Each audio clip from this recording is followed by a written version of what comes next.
One October day in 1935, she decided to perform on the other side of the city, far from the poverty-stricken streets where she'd grown up.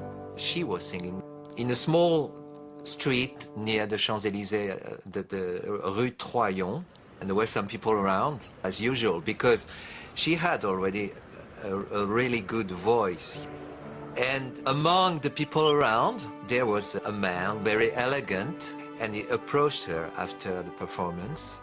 And this man was called Louis Le Play. He was a sort of minor impresario, really.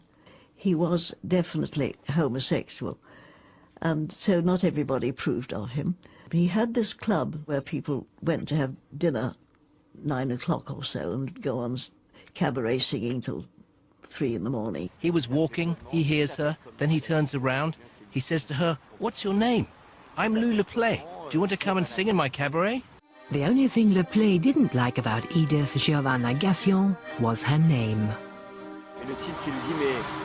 And right away he says that Giovanna Gassion doesn't fit. It's not the name of a singer. And she says, "Well, it's my father's name." He says, "Okay, but it's not a singer's name. And we will name you La Môme Piaf, like a little bird." He says, "Like a little bird from Paris. I found you in the street. You're going to be named Piaf." Piaf is slang for a little sparrow. Over the next few months, Piaf found a home in Louis Le Play's nightclub. The impresario became her surrogate father, the man she came to call Papa. And then, in the early morning hours of the 6th of April 1936, she telephoned Louis Le Play at his home. A strange voice answered and summoned her to the flat. Le Play had been shot and killed.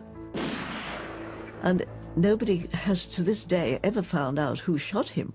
I think that some men had come in to see him, and then there was a sound of a shot and they disappeared and were never found.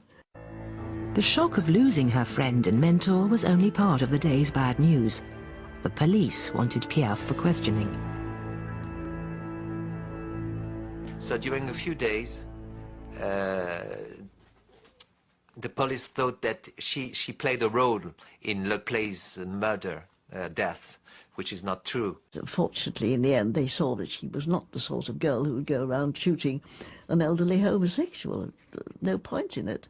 And the beginning of a career, which started very quickly, you know, so there was a stop. The man responsible for her career was gone, and the taint of murder made club owners unwilling to hire the girl who had come from the streets and seemed destined to return there.